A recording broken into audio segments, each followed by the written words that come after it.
All right, folks, welcome to Investing for Beginners podcast. Today, we're going to talk about probably the most overlooked, yet, I guess, rewarding investment that you could make, which would be in yourself.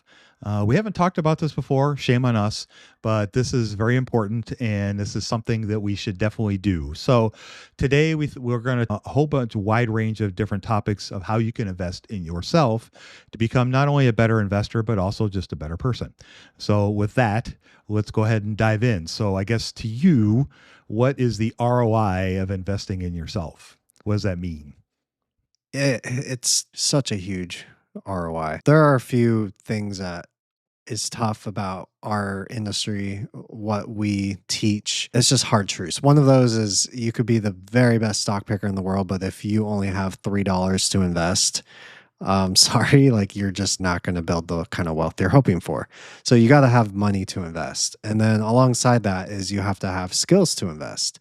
Now, one of the great things about investing as a thing is you're basically an investor your entire life. And with the way that life expectancies are these days, a lot of us are going to live for a long time. So that's a long time to develop our own skills as an investor. And as you become a better investor, you can make better and better decisions. And that stays with you for the rest of your life. I remember one of the oh duh moments was when I realized like when you have this habit where you're starting small and building up your wealth snowball over time, when that snowball becomes a significant size, you've already become a better investor.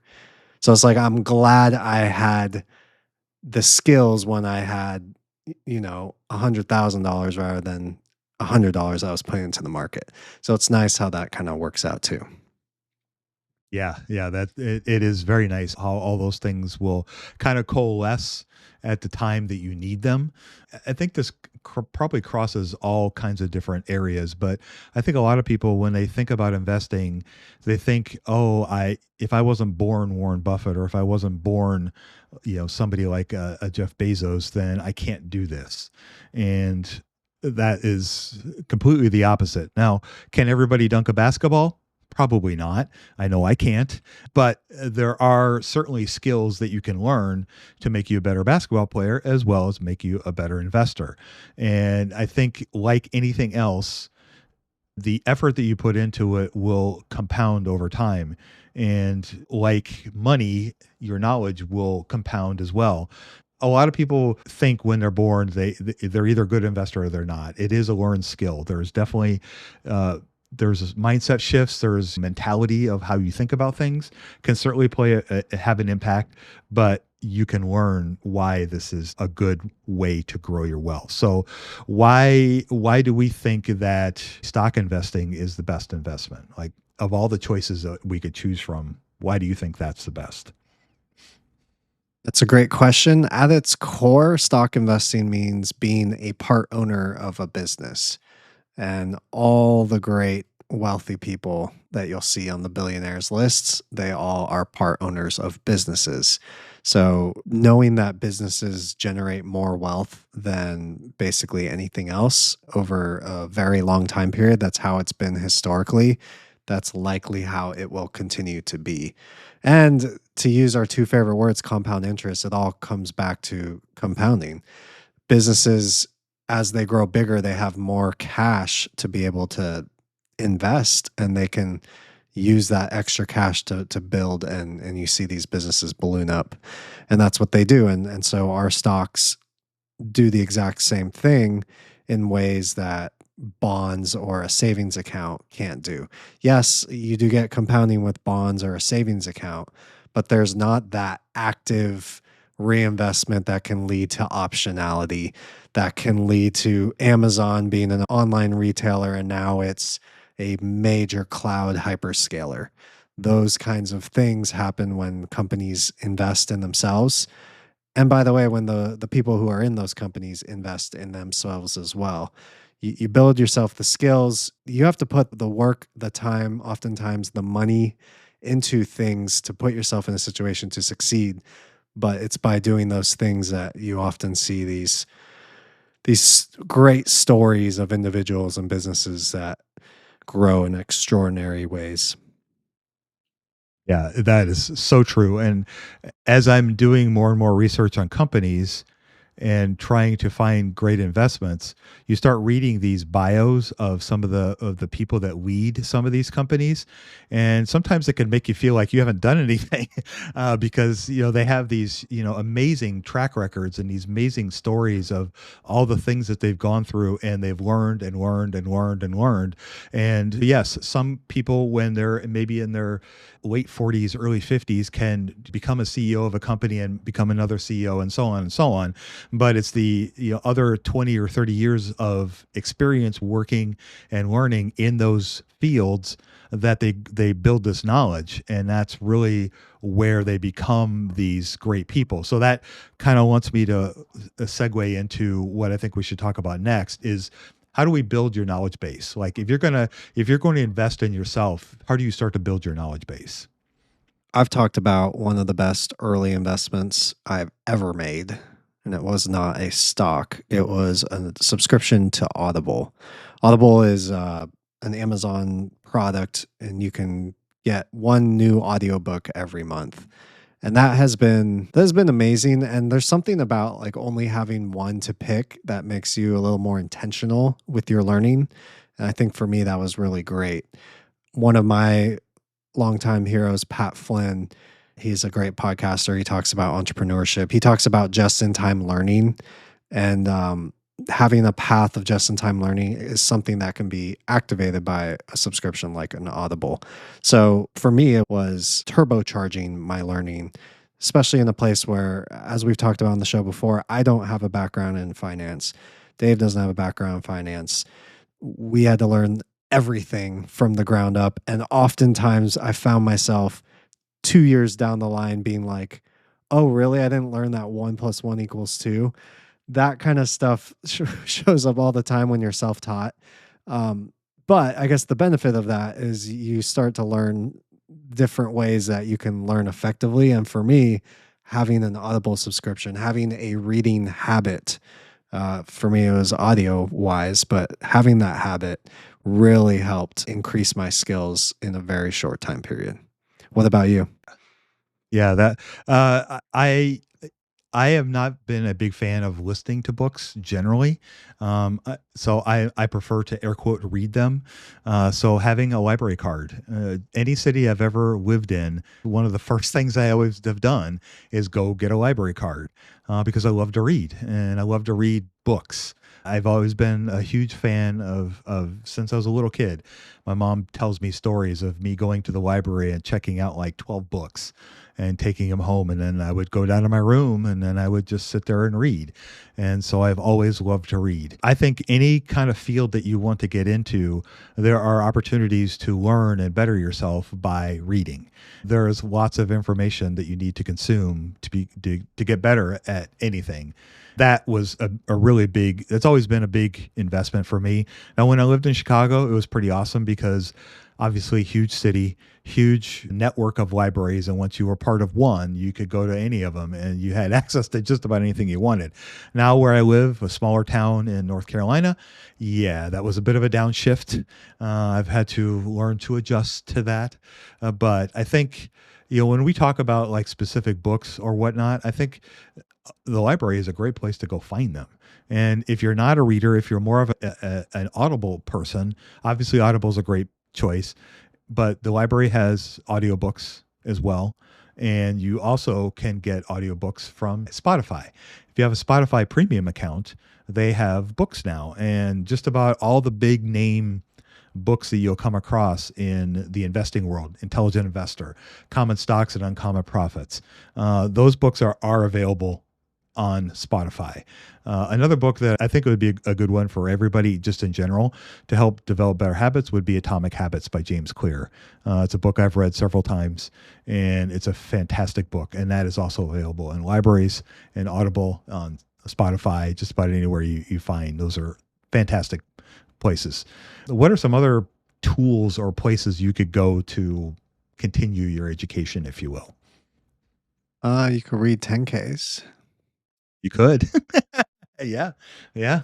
That would be probably the best place to start. If you want to learn how to invest in stocks, read a 10K. I would recommend not starting with JP Morgan. If you've listened to the show in the past, that's a bit of a bear. But pick a company that you know and you think you're familiar with, and read it. Read Walmart's, read Target's, read Starbucks, read Spotify's, read Amazon's. Any of these companies that use their products a lot, read their 10K and you'll start to understand their business model better. If you already use the product, it'll help because you can kind of put together your experience with using the product with what you'll learn in the 10K. And the 10K is the primary source for all investors to learn about what's going on with the companies, not only the financials, but you also learn what management thinks and what they're doing and how the business operates and any other gobbledygook in the notes section you want to learn. It's all there for the picking. It certainly is. Yeah. When I really got serious into reading 10Ks, that's when I feel like I graduated, if you will. Like I became an actual, and it fits with what we're trying to do. We're trying to be part business owners. We're trying to own a business for a very long time. So it's very important we know the stocks that we're buying. But yeah, I mean that was a huge unlock for me, and especially as somebody who's very much numbers driven. I have probably more spreadsheets than most people have. I don't know, like days in their lives. I don't know. There's a lot of spreadsheets in my various devices, and so I invested for too long, thinking that I didn't need 10Ks. If you want to grind and be a numbers person in the stock market all day long, every day, there are AIs that'll probably beat you now. So you have to invest in a different way and knowing businesses and learning about them and trying to determine which are the ones that are going to stand firm for the long term and which ones are kind of more flash in the pan. That's really when you're becoming a part-time business owner, that's what you're trying to do. What are the businesses that are in an industry that are going to last, that are going to continue being the best businesses? Because yeah, I mean, sometimes it is the leader who stays the leader, but sometimes it's not. So you can't shortcut the knowledge that you need to build. You can't shortcut the learning that needs to happen in the different industries and businesses that you invest in. Any other, I guess we've talked about books, we've talked about 10Ks, we've talked about YouTube. Anything else kind of jump out to you? Podcasts. Yeah, podcasts. Yeah. Podcasts. I mean, to me, podcasts are another great way of learning just about anything. Back when Andrew and I started, finance podcast, investing podcasts, there weren't a lot of them. Now there's a lot, and there's a lot of opportunities to learn a lot of different things. And the thing I like about podcasts is it helps you. I've always looked at learning investing like learning a language, and podcasts to me are a great way to kind of wrap yourself in the cocoon of that language. And so by listening to lots of different shows, even if it's something you may not necessarily be interested in or want to learn about, it just keeps that terminology and the slang and the conversation going in your head. And subliminally, I think that helps reinforce what it is we're learning. Of course, our friends Brett and Ryan have a great show with Chit Chat Stocks, and there's lots of great other ones. So, yeah, I think there's a wealth of information in the podcast world too. Yeah, completely agree. Do you like the whole TV channel, media for learning? I I will admit with for stock investing, I have been less with that. Of course, I love some of the movies that have come out, like The Big Short, for example. That's one of those movies. If I see it on TV, I'm going to watch it, even though I've seen it like 30 times. Uh, I have not been a strong proponent of the TV for stocks, but I could be. It's not a hill I'm willing to die on. Let's just say that. What are your thoughts on it? Yeah, I mean, I agree with you. I think there's a lot more harm. You have to be careful when you're learning. There's a difference between learning that feels productive but really was wasted and learning that's actually foundational. I could jump on a soapbox about that if you guys want, but I'll refrain. But consuming news and these like endless news sources does not teach you anything. And I think a lot of the TV channels cater to that because I think that's their business model, but it doesn't teach you much. You read a book and you read a book that has foundational principles that'll teach you how to become better, where just consuming news doesn't make you a better investor. It just tells you some interesting things. Yeah. Yeah. Totally agree. Maybe we should talk a little bit about developing the mindset to be a good investor, like your emotional IQ and how to handle things not going well and how to handle things when they are going well. Maybe we should talk a little bit about that. What are your thoughts on like emotional IQ? You want to ask me about emotional IQ? You sure about that? What are your thoughts? My thoughts are that I think emotional IQ has a big bearing on how well you do in life, just as a general rule. If you go through life looking for negative things, I think negative things will find you. And it doesn't mean that, if you're all happy sunshine, that bad things can't happen to you. Of course they can. But I think how you frame what's going on in your life and in a world will have a bearing on the output that you put into the world. And so if you go into an activity or a job or a learning environment and you're not in the right mindset, or you're in the this is I'm never going to be able to do this, or this is too hard, or I'm not smart enough. If you're already beating yourself up, you're already going to be it's going to be a struggle. But I think if you go into it with the mindset of like, I can do this, and even if I don't get it at first and I keep trying, you will figure it out. You will succeed. Who here has taken algebra and thought, I can't do this, and by the end of the year you could do it. And so it's just a matter of continuing to work at something. And I think if you have that idea in your mind already, then I think you can learn anything that you want to learn, and you can improve not only in your job, but in your relationships with your family and your friends, your loved ones. You can, if you have the right mindset, I think you can do just about anything, because I think our emotional IQ controls a lot more than we probably think it does. Hmm. That mentality of like, I'm not going to give up, even if it gets hard. I think that's a really, really valuable trait to have or develop in yourself. I was Yeah. talking to one of my kids the other day, and I said, in college, I noticed the most successful kids who got highest grades would go to office hours and go, like, you would get the lecture and you would try all you can to try to process all the information you're getting from the professor, but there's something else to be said about going in person and trying to further your knowledge in that way and getting that interaction.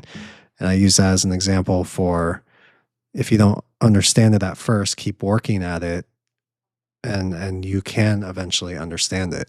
The smartest people in the room aren't always the ones who succeed, because a lot of it is just continuing to push through hard things, because smart people are lazy too. So they want to quit just like you do. But if you can be the one who's going to push past the suck, you can get really, really far. And I think that applies to investing as well. Yeah. Totally does. I mean, if you look at the pushing back past the suck in exercise, if you push past the suck, then it's a lot easier to get to where you want to go. Is it easy? No, it sucks. It's why they call it the suck. But I think if you see the people that show up to the gym, consistently, those are the ones that eventually will see the gains, because they're pushing past the suck and they're continuing to work hard, and that's how they can get that. And it's the same idea applies with investing. You can push past the suck of, yes, learning accounting can be boring, but it's part of investing. And if you don't understand accounting, it's harder to understand the financials of a company, and it's a lot harder to invest. And if you can push past that part and work hard at it, then you'll get to where you want to go and you'll become a better investor. Yeah, totally. What are some other key mindset things that you think a successful investor should have? Humility. I Okay. think Yep. you need to. I think you need to balance. There has to be a balance between confidence and humility.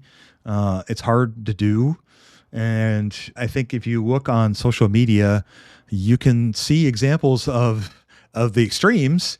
You can see the uber confident people that have little to no humility, and then you can also see the people that are kind of pessimistic and have maybe too much humility. And I think you need to find a balance between the two, because you have to be confident that you can find something that you think will work for you to find good investments. But you also have to understand that you could be wrong. And in some cases, you will be wrong. And it's part of the game. There is no investor that has ever gotten 100% right. And every single person out there, whether they'll admit it or not, have made mistakes. They have chosen companies for the wrong reasons, or they've chosen, they drank the Kool-Aid too much, or they looked at something incorrectly, or they just misjudged maybe the quality of the management, for example. It could be a myriad of things. But the one thing that you'll learn very, very fast in the market is that it will humble you very, very quickly. So as soon as you think, "Hey, I got this whole investing thing down. This is easy," the market will stand up and smack you in the face, and show you a 30% drawdown on your whole portfolio. And so I think you have to learn to strike the balance, to be confident that you know what you're doing and that you can learn and you can become better, but have the humility and humbleness to understand that you will make mistakes and try to learn from the mistakes. And I think if you approach it that way, I think over the long run you'll be successful. And I think that applies to anything in life. And we're talking more investing here, but I think that applies to anything in life. I distinctly remember in college, I was already a humble person, but if I wasn't, this would have been a shock. Going to try out for my college baseball team, and everybody there was bigger, stronger, and faster than I was. And we were all trying to walk on to a college team.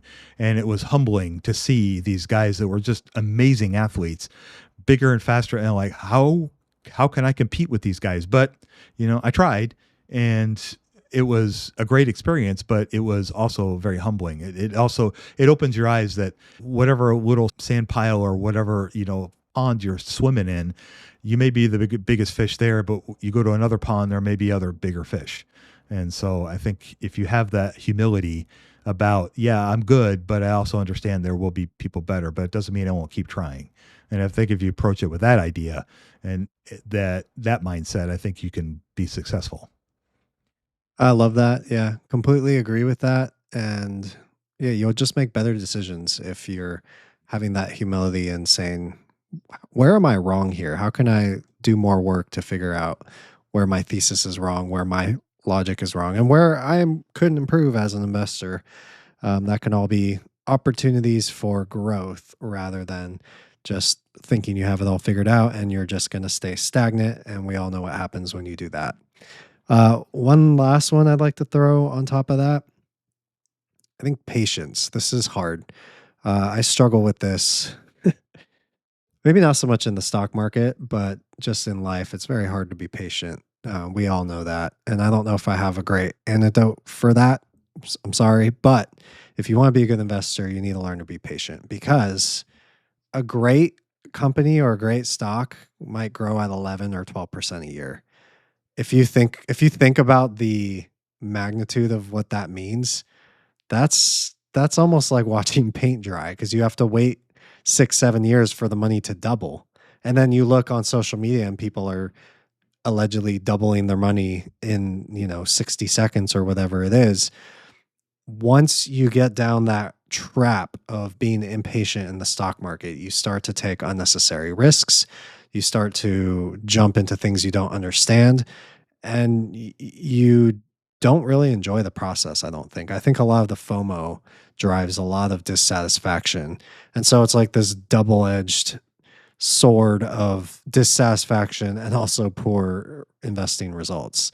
So if you can master patience and yeah, I would love to if you have like recommendations for that, but just being patient with your investments, you're going to be a better investor doing that because then it also changes what kind of opportunities you look at.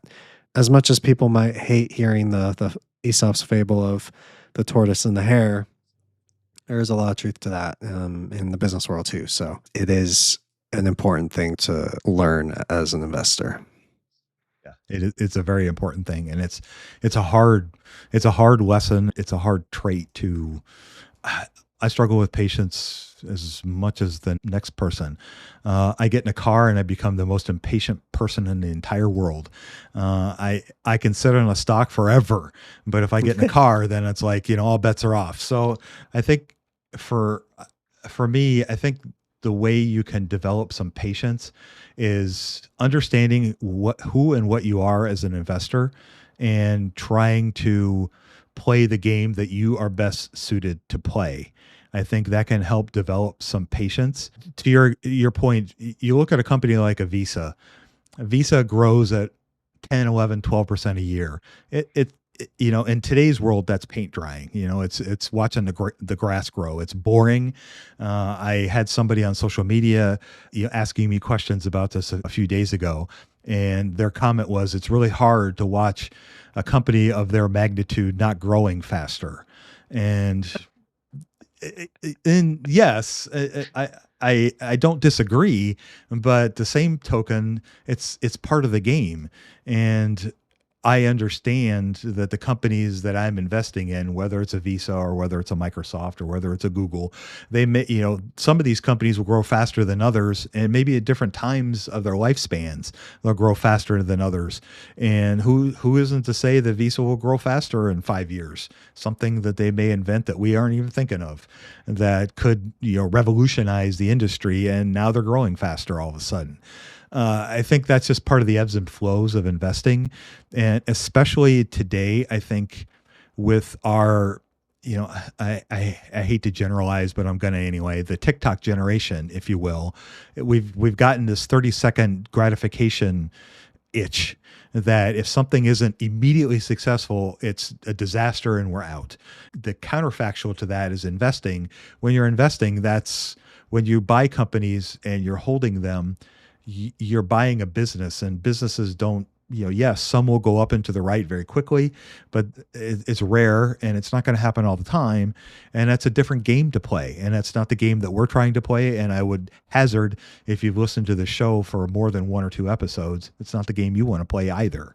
The idea that everything is going to go up and to the right and really fast, like Andrew was saying, you go on social media, especially, or the media, you see, oh, so-and-so's companies doubled their money in, 4 months, kind of thing. And it's like, okay, great. Clap your hands. Congratulate the people that invested in those. That's not the game I want to play. So I think if you understand the game that you play, I think that can help a lot towards developing some patience and a long-term mindset, and trying to stay in your lane, if you will.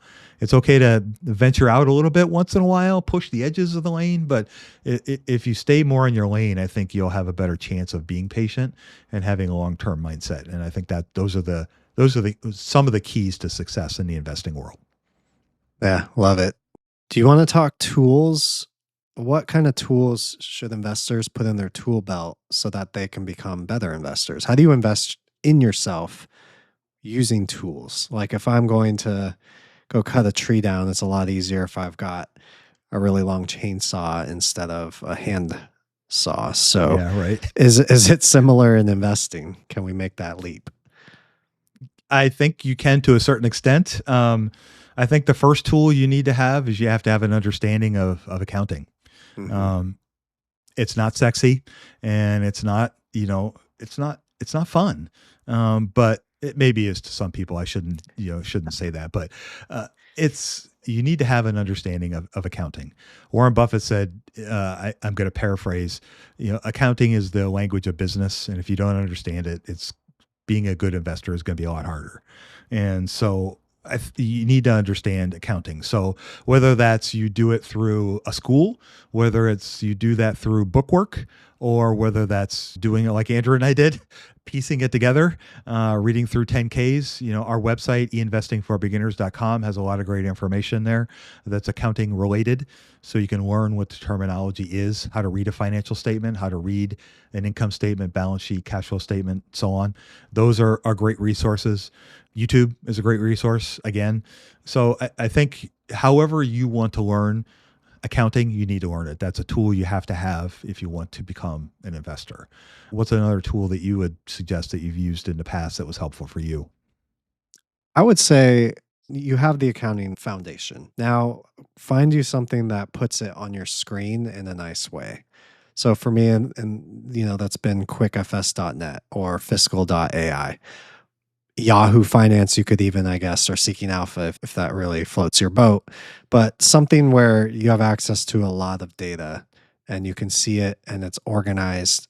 And I don't just say that because I'm a numbers person. Like having it laid out like that actually helps in the learning process because the way like QuickFS or Fiscal will organize and calculate the margins for you. You won't see that in a financial report, but to be able to see that right there and then you see it over and over and over again, then you understand, oh, that's what gross margin means.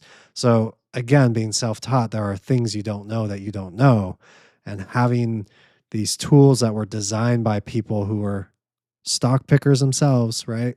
They know you build a dashboard based on how you would like to see the information to be able to leverage what other people have already, that work they've already done and the thoughts they've put into that is a great asset for you if you're getting into the stock game. Fantastic. And as a visual person, I'm very, very much a fan of those websites. Fiscal8.ai is my favorite now, but I have used Yahoo Finance and QuickFS and Guru Focus in the past. And those were supremely helpful learning all the different information, and having it visualized, like Andrew was saying, just makes it more real.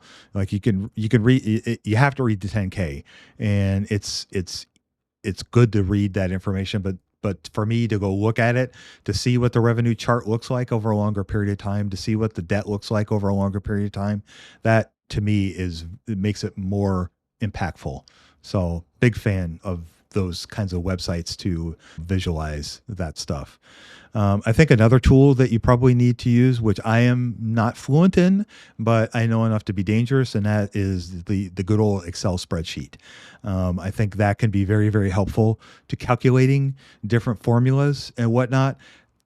AI I think, will probably enable that easier, or in some cases might even replace it at some point. But I think it is a useful tool to help you manipulate numbers and data. If you want to do a DCF, Excel, and what is the Google equivalent? I always blank on that. The Google Sheets, yeah. Google Sheets. Okay. If you want to do a DCF, it's still the kind of the default is to use an Excel spreadsheet. And so learning how to use a spreadsheet enough that you can calculate some formulas and do some simple math and that kind of stuff. Andrew and his wife are more, Excel ninjas, so they can do a lot better stuff than I can. But learning to use an Excel spreadsheet or a Google Sheet equivalent, I think would be very, very helpful. You talked about like being humbled in college. I came across somebody who was speed racing on their Excel spreadsheet. That was humbling. But there are some cool things that people are doing out there. They're literally speed racing on Excel. I would say another one that, you mentioned Excel kind of on the free realm. I would say if you're being stingy with your email address, this is maybe controversial. If you're being stingy with your email address, you're missing out on a lot. Like, I don't know how many different people I subscribe to with my email address that just give you so many ideas.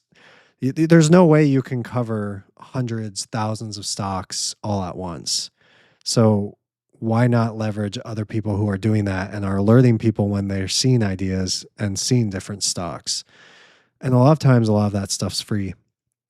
Some of the best stuff might be paid, and you'd have to pay to see, right? That's just how it goes. people have to earn a living, but you can have so many things put to your attention, and then you can make the decision for yourself later on. But to have those ideas put in your attention, so you always have fresh ideas, and it's a great way if you're attuned to what's developing around you. You can find really, really great stock ideas. Yeah, that is a fantastic, fantastic suggestion. There is so much I've learned from different blogs. Even if there are some that are freemium or they have part of it as free, even if you can't get the whole thing, you can still get, in a lot of cases, you can still get a lot of great information even from the free part of the freemium. And like Andrew said, depending on what your financial situation is, you're going to have to pick and choose sometimes which ones you may pay for or not. There are a few that I pay for, and they are worth their weight in gold. And I learned so much from those people. And a lot of times it's maybe in an area that I'm interested in and I don't know that much about, and they can be my gateway into that particular area. And so that's a fantastic way to learn about a lot of these different companies. And so, yeah, I'm a big fan. Do not be stingy with your email address. It could be one of the more expansive tools to your knowledge base by far. I think another one I would like to throw out there would be some sort of notebook or place to gather your thoughts. It could be as simple as Apple Notes. It could be as simple as a Microsoft Word document, pen and paper, the good old days. But any of those kinds of places, you need a place as you're learning about companies, as you're making investments, you need a place that you notate why. You need a place to keep track of why.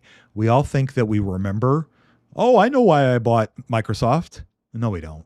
We don't remember. We may think we do, but when something goes south 2.5 years from now, you will not remember. And having it written down can also be a humbling experience, because you can look at it and go, whoa, I was so wrong about that, even though the company's doing well. But it's the best resource you can have to check yourself, to help we were talking about patience earlier. This is a great way to check your patience. If you are, use Microsoft, for example, if you're invested in Microsoft and you have notations of why you bought the company, it's called a thesis. If you've developed a thesis around why you bought the company, and it doesn't have to be long, it could be a few sentences. But if you have that written down and something goes wrong 2 or 3 years down the road, you can check back on that and go, oh, okay, well, that's still intact. Those things are still going. This other stuff is causing, it's noise or whatever. So it can help prevent you from making a bad decision and selling because of some noise, but it can also help guide you and keep you patient on why a company is going. Our friend Jake Taylor has a website called journalytic.com. And that's another great place that you can do. So you can do that kind of thing online. Fiscal has a notes section where when you're looking at a company, you can type in notes. I've used that. And then the other one I started using is Notebook LM. It's a free product from Google. And it's a place where you can upload resources, 10Ks, 10Qs, YouTube videos, blogs, whatever. And then you can ask it questions. And it's a great place to kind of source and do research, and you can keep track of it because you can go back and read it. And so all the questions you ask are saved there. And so it's another great resource. But having some place that you can keep track of your notes, the things you're finding out about the companies, and why you buy a decision is very critical. There's one other one that I think is very, very important. That would be earnings calls. For those unfamiliar, every quarter, most companies in the United States, larger companies, have what's called an earnings call, where they do pre-prepared remarks read by a management, typically the CEO or the CFO.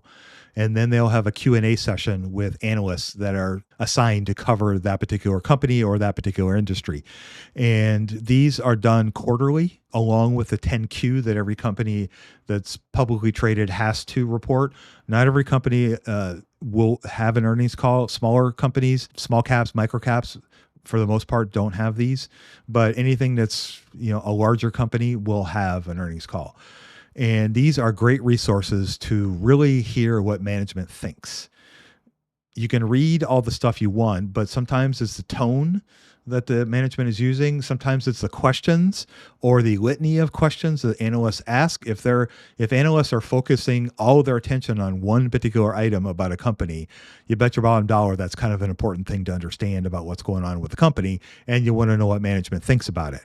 And sometimes management handles it really well, and other times they do not. And so that can also be an indication that, hey, maybe they're overwhelmed, they don't know what they're doing, they don't have a plan.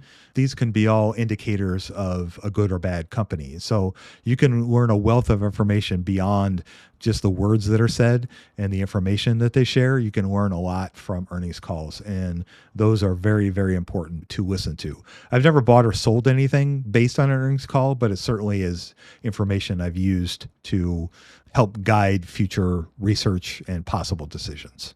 What are your thoughts on earnings calls? Yeah, you covered it all really well. You can download an app called Quarter, and that's a very easy way to listen to earnings calls because, believe it or not, before they came around, you would have to jump on like webinar software, or I don't know, you had to click around, you had to register. It was just a pain, but now it's available in one app like it should be. Mhm. And you can thank Quarter and modern technology for enabling that. So we really are blessed to be in this era of stock investing that we are, because when we started, a lot of these tools didn't even exist, actually, believe that or not. No, they did not. Yeah, it's amazing. Something like Quarter is on your phone, so you can literally take it wherever you go. So Yeah. if you're, standing in line waiting to renew your driver's license for half an hour, you can put your earphones in, your earbuds in, and you can listen to an earnings call while you're standing in line. I mean, just the opportunity to access that information from anywhere now is, yeah, it's amazing. I've always been amazed that in this day and age, with companies that are spending billions on everything, that the quality of the earnings calls has always been so bad. Yeah. Like the audio, like, or the like Andrew was saying, like the webinar.net or whatever crazy thing it was you had to log into was just atrocious. And so it's amazing how far they've come, even with Quarter now doing it. So yeah, big fan of Quarter. There is nothing like running through the woods, listening to your new favorite bank's latest earnings call. I speak from experience. It is a very fun activity. I highly recommend. I'm gonna take your word for that. The running and listening to the bank earning call. I love banks as much as the next guy, but yeah, I don't know about fun. All right, folks. Well, with that, we will go ahead and wrap up our conversation for today. I hope you learned a thing or two about investing in yourself and the opportunities that are out there to help improve yourself, not only in investing, but other factors in life. And a lot of the skills that you learn along the way to become a better investor will also help you with other aspects of your life. And so this is a very important thing, to invest in you. Do not be stingy with your email. Do not be stingy with improving yourself. So with that, we'll go ahead and sign us off. You guys go out there and invest with a margin of safety. Emphasis on the safety. Have a great week, and we'll talk to you all next week.